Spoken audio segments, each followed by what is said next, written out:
Hello बच्चों, कैसे हैं आप सब। आज हम इस वीडियो में 16 अक्टूबर 2020 की 10वीं कक्षा की गणित विषय की जो वर्कशीट है हमारे पास 45वें नंबर की, इसे हम सॉल्व करेंगे। ठीक है बेटा। और इस वर्कशीट का टॉपिक हमारे पास क्या है? वृत्त की स्पर्श रेखाओं पर आधारित पाठ्य पुस्तक के उदाहरण। अर्थात आज हमें क्या करना है, इस वर्कशीट में कोई नया टॉपिक नहीं समझना है, बल्कि जो हमारे बुक है ना, जो भी हमारी बुक है, पाठ्य पुस्तक है, उसमें जो उदाहरण है या जो हमारे पास प्रश्न है, हमें उनको सॉल्व करना है। तो इसको स्टार्ट करने से पहले हम जरा कुछ याद कर लेते हैं। क्या कि केंद्र O वाले वृत्त पर स्पर्श रेखा AB दर्शाइए, जिसका स्पर्श बिंदु आपके पास क्या है? B है। तो चलिए इसको समझने के लिए सबसे पहले हम क्या करते हैं, एक वृत्त बनाते हैं। ये हमारे पास एक वृत्त है। अब हमें क्या करना है, एक स्पर्श रेखा यहाँ पर दर्शानी है। तो बच्चों देखो, ये आपकी स्पर्श रेखा है, ये इसको यहाँ पर स्पर्श कर रही है। अब जब ये स्पर्श कर रही है तो ये किस बिंदु पर स्पर्श कर रही है? ये वाला बिंदु है। इसको हम यहाँ पर क्या नाम दे रहे हैं? बी बिंदु। और इस स्पर्श रेखा का नाम हमारे पास क्या है? A B. और आपके पास जो इस वृत्त का केंद्र है वो हमारे पास कितना है? ओ है। ठीक है। तो हम इस ओ को यहाँ पर दर्शाते हैं इससे। ये हमारे पास केंद्र है, हमारे पास ओ। अब उसके बाद हमारे पास दूसरा प्रश्न है कि किसी वृत्त की स्पर्श रेखा उसकी छेदक रेखा के समांतर हो सकती है। तो ज़रा इसको भी आप देखिए। आप यहाँ पर कोई भी एक वृत्त बनाइए। ठीक है। अब जैसे कि हमने ये वृत्त ले लिया है। अब इस वृत्त में हम क्या कह रहे हैं? उस वृत्त की स्पर्श रेखा, तो ये आपकी स्पर्श रेखा है। और फिर हम एक छेदक रेखा बना रहे हैं। तो चलिए बच्चों, ये हमने छेदक रेखा भी ले लिया है। अब ये दोनों तो समांतर है, इसका मतलब है कि ये समांतर हो सकती है, यानी कि सत्य।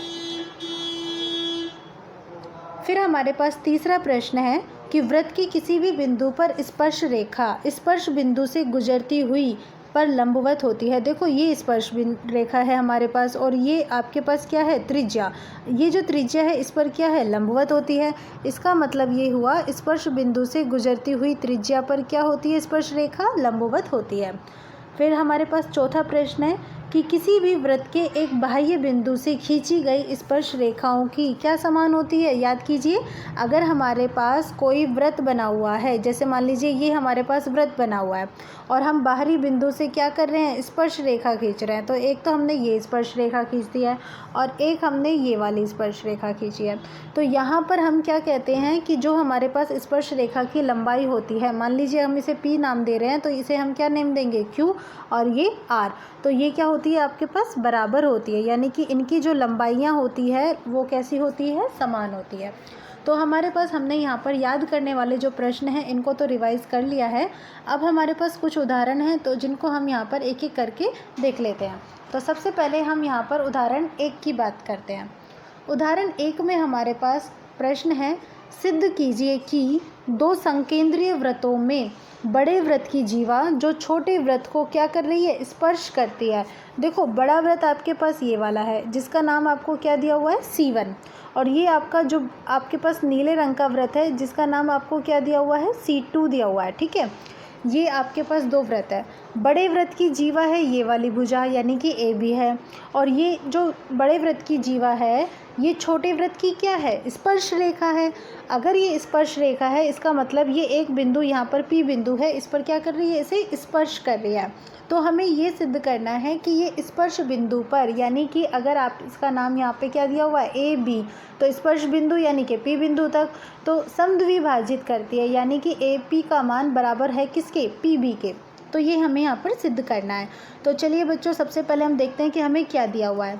तो हमें यहाँ पर दिया हुआ है कि हमारे पास एक तो केंद्र है हमारे पास O, और इस एक ही केंद्र पर हमारे पास दो वृत्त है, सकेंद्रीय वृत्त है, C1 और C2 है।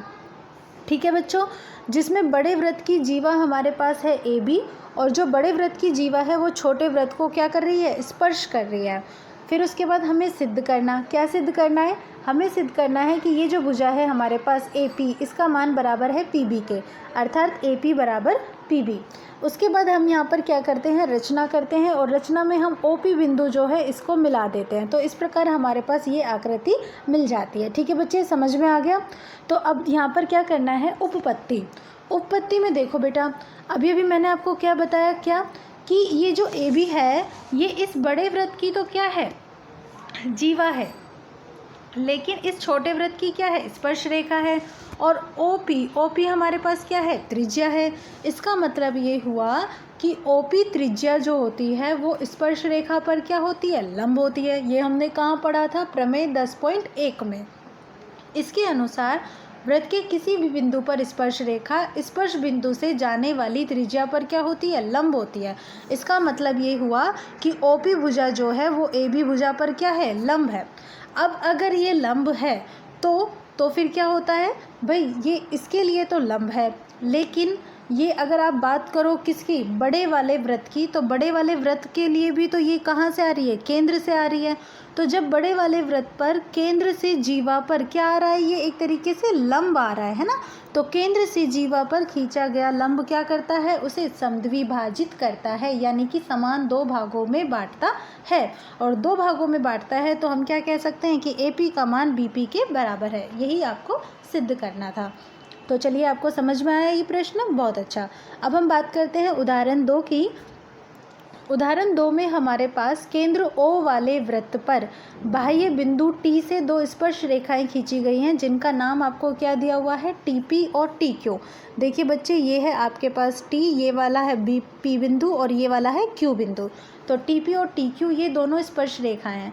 हमें ये सिद्ध करना है कि कौन PTQ आपके पास ये वाला कौन बराबर है किसके, कौन OPQ के दुगने के। ठीक है बच्चों, तो हम सबसे पहले लिख लेते हैं कि हमें क्या दिया हुआ है। हमें तो भाई यही दिया हुआ है कि एक केंद्र है आपके पास O, जिस पर एक वृत्त बना हुआ है, और ये जो वृत्त है इस पर एक बाह्य बिंदु है T, इससे स्पर्श रेखाएं खींची गई हैं TP और TQ।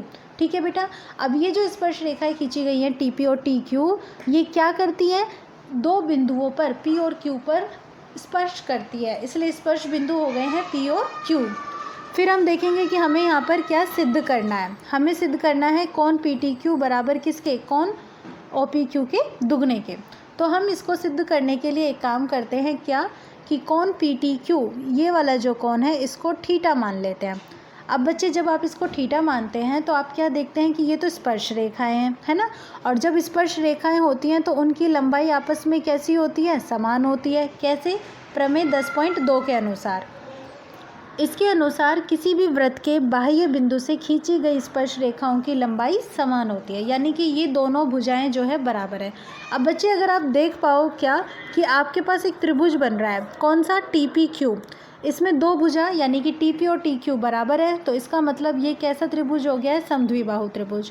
और जब भुजाएं बराबर होती है तो उनके सामने के जो कोण होते हैं, TQ के सामने वाला कोण है ये कौन सा, P कोण यानी कि TPQ, और TP के सामने ये वाला कोण यानी कि TQP। ये दोनों कोण आपस में कैसे हो जाएंगे, बराबर हो जाएंगे। अब ठीक है, ये बराबर हो गया। अब देखो, त्रिभुज के तीनों कोणों का योग कितना होता है, 180 डिग्री। अब उस 180 डिग्री में से ये वाला कोण तो हमारे पास क्या है, थीटा कोण है। तो इसका मतलब ये P और Q इन दोनों का योग क्या हो जाएगा भाई, 180 डिग्री में से घटा दो, वो हो गया, ये तो इन दोनों का योग हो गया, यानी कि 180 डिग्री माइनस थीटा। अब चूंकि ये दोनों कोण आपस में कैसे हैं, बराबर भी है। बराबर है तो अगर हम किसी एक का मान निकालेंगे तो हम क्या करेंगे, 2 से भाग दे देंगे, तो हमारे पास आ जाएगा 1/2 गुना 180 डिग्री माइनस थीटा। तो 180 में 2 से भाग दिया तो 90 मिला, और थीटा में भाग दिया तो 1/2 गुना थीटा, यानी कि आप इसको इस तरीके से भी लिख सकते हैं 90 डिग्री माइनस थीटा बटे 2। यहाँ तक समझ में आया। अब बच्चे, हमें यहाँ पर क्या करना है, सिद्ध करना है इसको किसके, OPQ के दुगने के बराबर। तो सबसे पहले अब हम यहाँ पर क्या देखते हैं कि ये जो आपके पास पूरा कोण बन रहा है ना, पूरा बड़ा वाला कोण OPT, ये जो कोण है कितने डिग्री का है, 90 डिग्री का है। क्यों, क्योंकि ये त्रिज्या है OP, और OP त्रिज्या इस स्पर्श रेखा TP पर क्या है, लंब है। तो जब वो लंब होती है तो जो कोण बनता है वो कितना होता है, 90 डिग्री का कोण होता है। तो अब ये 90 डिग्री का कोण अगर हमारे पास है तो इसका मतलब क्या हुआ भाई, इसका मतलब तो सिंपल सा है क्या, कि हमारे पास हमें ये अंदर वाला कोण तो पता है कितना, TPQ पता है ना, पता है ना भाई, यहाँ से निकाला अभी ये देखो TPQ, ये हमें पता है। और चूंकि ये पूरा कोण बराबर है किसके, 90 डिग्री के, तो हम ये वाला जो कोण है इसको कैलकुलेट कर सकते हैं। कैसे, 90 डिग्री में से घटा के। तो हमने 90 डिग्री में से TPQ को घटा दिया, तो 90 से 90 घट गया, बचा क्या, 1/2 गुना थीटा। और थीटा किसका मान है भाई, थीटा मान है इस वाले कोण का, यानी कि क्यू टी पी कह लो या फिर पी टी क्यू कह लो, तो ये इसका मान है। अब बच्चों देखो आपके पास कोण ओ पी क्यू बराबर आ गया है किसके, आधा, और किसका, कौन पी टी क्यू का। तो आप कौन पी टी क्यू का मान निकाल लो। तो मान निकालोगे तो ये दो आपके पास यहाँ पर पक्षांतरण हो जाएगा, तो ये गुना में आ जाएगा। तो फाइनली लास्ट में आप क्या कह सकते हो कि कौन पी टी क्यू बराबर है कौन ओ पी क्यू के दुगने के। तो इस प्रकार आपका ये जो उदाहरण 2 है यहाँ पर मैंने आपको समझा दिया है। आप इसे ध्यान से देखिएगा ताकि आपको और भी अच्छे से क्लियर हो सके। अब इसके बाद हमारे पास यहाँ पर उदाहरण नंबर 3 है, जिसमें हमारे पास 5 सेंटीमीटर त्रिज्या का एक वृत्त है। देखो बेटा ध्यान से देखना, 5 सेंटीमीटर त्रिज्या का वृत्त है। तो आपकी जो त्रिज्या है वो क्या है, ये वाली भुजा है, ठीक है। अब इसकी 8 सेंटीमीटर लंबी जीवा है। जीवा आपके पास ये वाली है, 8 सेंटीमीटर है, ठीक है। पी और क्यू पर स्पर्श रेखाएं हैं, तो ये देखो पी बिंदु पर स्पर्श रेखा है पी टी, और इसके साथ साथ ये स्पर्श रेखा है टी क्यू, ठीक है। ये क्या कर रही हैं, टी बिंदु पर प्रतिच्छेद कर रही हैं। ये रहा आपका टी बिंदु। आपको ज्ञात करना है क्या, टी पी, इसकी लंबाई ज्ञात करनी है। अब इसकी लंबाई ज्ञात करने के लिए हम यहाँ पर क्या करते हैं, सबसे पहले तो हम यहाँ पर ये देखते हैं कि आपके पास क्या क्या स्थितियाँ हैं, वो तो हम देख चुके हैं। अब नेक्स्ट कॉन्सेप्ट हमारे पास आ जाता है कि हम यहाँ पर एक रचना करते हैं और उस रचना में हम ओ को टी से मिला लेते हैं, ठीक है बेटा। ये डॉट वाली लाइन जो है ना, ओ को आपने टी से मिला दिया। अब जब आपने टी से मिला दिया तो आपको एक त्रिभुज मिल रहा है यहाँ पर टी पी क्यू। ये देखो पहले तो आप ये बड़ा वाला त्रिभुज देखो, आप टी पी क्यू, इसकी बात कर रही हूँ मैं पहले, जैसे अभी हमने उदाहरण में भी देखा था। यहाँ पे क्या है कि ये स्पर्श रेखाएं हैं, तो इनकी लंबाई बराबर है, और इनकी लंबाई बराबर है तो इसका मतलब क्या हुआ कि एक त्रिभुज और उसके अंदर 2 भुजा बराबर। तो वो त्रिभुज कैसा बन गया आपके पास, समद्विबाहु त्रिभुज। अब अगर ये समद्विबाहु त्रिभुज है तो इस त्रिभुज में ये एक रेखा है ना भाई, टी क्यू, ये क्या कर रहा है, इसको 2 भागों में बराबर बांट रहा है। अगर 2 बराबर भागों में बांट रहा है, इसका मतलब क्या हुआ कि ये इसका समद्विभाजक है। समद्विभाजक है तो जो आपकी जीवा थी ना, कितनी, 8 सेंटीमीटर की, ये टुकड़े टुकड़े हो गई है, यानी कि 4 ऊपर और 4 नीचे हो गई है ना, आधा आधा हो गया है। अब चूँकि अब यहाँ पर आप देखो ये समकोण त्रिभुज बन जाता है, कौन सा, P Q P O R, एक छोटा सा त्रिभुज बन जाता है यहाँ पे, ये वाला, ये आपका पी ओ आर समकोण त्रिभुज बन जाता है, जिसमें ये भुजा 4 और ये 5। आपको ये नहीं पता आर ओ, तो आप इसको ज्ञात कर सकते हो पाइथागोरस प्रमेय से। तो आपने यहाँ पर लिया ओ आर बराबर कर्ण यानी कि 5 का स्क्वायर माइनस लंब यानी कि 4 का स्क्वायर। तो 5 स्क्वायर माइनस 4 यानी कि 25 माइनस 16 आपको मिला 9, 9 का आपने वर्गमूल लिया, आपको मिल गया 3। तो आपको यहाँ पर ये वाली जो भुजा मिल गई है, कितनी मिल गई है, 3 मिल गई है। अब बच्चों आप सोचेंगे कि इसका क्या कॉन्सेप्ट है, क्या यूज़ है, तो बेटा आप ध्यान से देखो। क्या अभी आपने ये निकाला कॉन्सेप्ट, आपने समझा कि आपका एक कोण है यहाँ पे, देखो टी पी आर आपके पास कौन सा कोण है, ये वाला कोण, देखिए ये वाला कोण टी पी आर है आपके पास, और आर पी ओ आपके पास कौन सा कोण है, ये वाला। तो ये दोनों मिलकर, ठीक है, ये दोनों मिलकर यहाँ पर क्या बना रहे हैं, 90 डिग्री का कोण बनाते हैं। भाई बनाते हैं ना, क्यों, क्योंकि त्रिज्या जो है ये इस स्पर्श रेखा पर लंब है। तो आप कहेंगे कोण टी पी आर प्लस कोण आर पी ओ बराबर है 90 डिग्री के, ठीक है। अब जैसे ये 90 डिग्री के बराबर है, तो वैसे ही आपका यहाँ पर जो दूसरी स्थिति है, दूसरी स्थिति कौन सी है, देखो कोण टी पी आर मतलब यही वाला कोण आपका T P R plus P T R. अब आप बात कर रहे हो पी टी आर की, ये वाला कोण, ठीक है।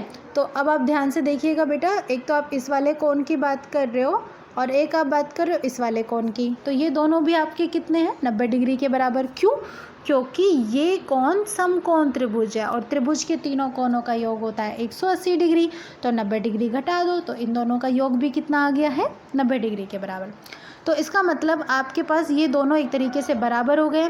तो टी पी आर से टी पी आर कट गया, आपके पास आर पी ओ का मान बचा किसके, पी टी आर के। तो देखो बच्चों ज़रा ध्यान से, आपके पास आर पी ओ कोण आर पी ओ का मान बचता है आपके पास किसके, कोण पी टी आर के। आर पी ओ कौन सा कोण है, ज़रा देखो, आर पी ओ ये वाला कोण, ओके। और दूसरा कोण कौन सा है हमारे पास, पी टी आर ये वाला कोण। आपके पास ये दोनों जो कोण हैं आपस में कैसे आ गए, बराबर आ गए। अब दूसरी बात, यहाँ पर ये आपका 90 डिग्री था और यहाँ पे ये आपका 90 डिग्री था। इसका मतलब ये हुआ कि ये जो त्रिभुज है ये भी आपस में कैसे हो गए हैं, समरूप हो गए हैं, क्योंकि यहाँ पर ए समरूपता लग जाती है, दो कोण आपके समान हो जाते हैं। तो इस प्रकार जब आपके पास त्रिभुज समरूप होते हैं तो उनकी जो भुजाएं होती हैं वो कैसी होती है, समानुपाती होती हैं। तो समानुपाती अगर भुजाएं हैं तो टीपी भुजा का अनुपात पीओ से देखेंगे, ठीक है बच्चे। और इसमें ये वाली भुजा कौन सी है आपकी, इस वाले त्रिभुज की आरपी भुजा का अनुपात आप किससे देखेंगे, इसकी आर ओ से। तो टीपी बटा पीओ बराबर होगा आरपी बटा आर ओ के। आप मान रख दीजिए, टीपी आपको ज्ञात करना है, पीओ आपके पास कितना दिया हुआ है, देखो बच्चों ज़रा ध्यान से, पीओ क्या है, इस वृत्त की त्रिज्या यानी कि 5। आरपी आपके पास क्या है, ये वाली जो दूरी जो हमारे पास आधी आधी हो गई थी 8 का यानी कि 4। आरओ जो हमने यहाँ पे ज्ञात किया था यानी कि 3। वज्र गुना कर दीजिए तो 4 पंजा 20 हो जाएगा और 3 से भाग दे देंगे, 20/3 सेंटीमीटर। तो इस प्रकार हमारा उदाहरण नंबर 3 जो है वो क्लियर हो जाता है। अब हमारे पास कुछ प्रश्न हैं जिनको हम एक एक करके यहाँ पे हल कर लेते हैं। तो इसमें हमारे पास उदाहरण नंबर 1, 2, 3 में पहला प्रश्न है कि इसमें हमें प्रयोग की गई प्रमेय जो है कथन सहित और कसौटियों की सूची बनानी है। तो यहाँ पर मैंने आपको तीनों उदाहरणों में जो आपकी प्रमेय यूज हुई है या जो आपकी कसौटी यूज हुई है इनको मैंने लिख दिया है, आप यहाँ से इसे नोट कर लीजिएगा, ठीक है बच्चे। अब इसके बाद यहाँ पर देखो, जैसे आपका उदाहरण नंबर 1 था वहाँ पर आपके पास क्या कॉन्सेप्ट था कि व्रत है और उसके बाद स्पर्श बिंदु है, त्रिज्या है, तो त्रिज्या से ये क्या होता है, लंब बनाता है, ये कॉन्सेप्ट यूज हुआ था ना। और ऐसे ही अब हम यहाँ पर क्या देख रहे थे कि केंद्र से जो डाला गया लंब होता है, अगर जीवा आ जाए, जैसे आपने संकेंद्रीय व्रत था वहाँ पर, तो इस जीवा को वो क्या कर रहा था, समद्विभाजित कर रहा था। तो इस प्रकार से इन उदाहरणों में इन कसौटियों का, इन प्रमेयों का इस्तेमाल हुआ है। अब हम बात करते हैं प्रश्न नंबर 2 की, जिसमें हमारे पास एक बिंदु Q से किसी वृत्त की स्पर्श रेखा, यानी कि ये आपके पास एक वृत्त है और इस पर स्पर्श रेखा खींच दी है Q बिंदु से, जिसकी लंबाई कितनी है, 24 सेंटीमीटर। और Q की केंद्र से दूरी यानी कि यहाँ तक, ये कितनी है आपके पास, 25 सेंटीमीटर है। इस वृत्त की त्रिज्या, आपको त्रिज्या ज्ञात करनी है और त्रिज्या बेटा स्पर्श रेखा पर लंब होती है। इसका मतलब ये समकोण त्रिभुज का उदाहरण है, जिसमें आप नाम दे दीजिए इसको O और इसको P। अब जब ये आपके पास समकोण त्रिभुज है तो इसको एक बार थोड़ा सा खड़ा करके देखते हैं यहाँ पे कि जो आपके पास सबसे बड़ी भुजा क्या है, 25 है, और ये आपके पास क्या है, लंब है। आपको ये ज्ञात करना है आधार। तो आप OP का मान ज्ञात करने के लिए सबसे बड़ी भुजा यानी कि 25 के वर्ग में से 24 के वर्ग को घटा दीजिए। 25 का वर्ग आया आपके पास 625 और 24 का 576, माइनस करने पे मिला 49 और जिसका स्क्वायर रूट आपको लेने पर मिला 7 सेंटीमीटर। तो 7 सेंटीमीटर आपका उत्तर आ जाता है। अब हम बात करते हैं प्रश्न 3 की, जिसमें हमें सिद्ध करना है कि किसी वृत्त के व्यास के अंतः बिंदुओं पर, अंतः बिंदु यानी कि अंत वाले बिंदु पर, किनारे वाले बिंदु पर जो हम स्पर्श रेखा खींच रहे हैं वो कैसी होती हैं, समांतर होती है। तो यहाँ पर हमारे पास जो स्पर्श रेखा है एक तो TA है और दूसरी क्या है, PB है। हम एक काम करते हैं बच्चों, क्या इनको एक नाम और दे देते हैं। यहाँ पे हम इसको नेम दे देते हैं क्या, R, और इस पर यहाँ पर हम एक बिंदु ले लेते हैं, उसको नेम दे देते हैं S। तो अब हम सबसे पहले लिखते हैं कि हमें यहाँ पर क्या दिया हुआ है। तो क्या दिया हुआ है आपको कि वृत्त है, ठीक है, और इस वृत्त का केंद्र क्या है, O है, वृत्त का केंद्र O है, ओके। और इसके बाद स्पर्श रेखा आपके पास कौन कौन सी है यहाँ पे, एक तो है आपके पास TA और दूसरी आपके पास कौन सी है, PB, ठीक है बेटा। अब आपको सिद्ध क्या करना है, आपको सिद्ध करना है कि ये जो स्पर्श रेखाएं हैं परस्पर कैसी हैं, समांतर है, यानी कि TA समांतर है PB के। तो अब हम इसको सिद्ध करना स्टार्ट करते हैं। तो अब हम यहाँ पर लेंगे उपपत्ति। उपपत्ति में देखो बच्चे, आपको प्रमेय 10.1 याद होगी, प्रमेय 10.1, उसके अनुसार जो आपकी त्रिज्या होती है वो क्या होती है, स्पर्श रेखा पर लंब होती है। इसका मतलब ये हुआ कि यहाँ पर इस वृत्त की जो त्रिज्याएं हैं वो उस स्पर्श रेखा पर क्या बना रही है, लंब बना रही है। तो OA जो है वो किस पर लंब है, OA त्रिज्या लंब है किस पे, TA पर। और उसके साथ साथ ऐसे ही OB किस पर लंब है, पी बी पर। तो यहाँ पर जो कोण बनाएंगे वो 90 डिग्री के बनेंगे। तो हम कह सकते हैं कि कोण OAT बराबर किसके है, 90 डिग्री के। ये वाला कोण 90 डिग्री के, ठीक है। और ऐसे ही ये वाला कोण यानी कि कोण SBO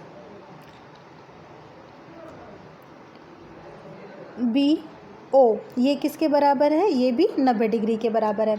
अब ये दोनों कोण आपस में कैसे कोण होते हैं, परस्पर एकांतर कोण होते हैं, है ना, एकांतर कोण।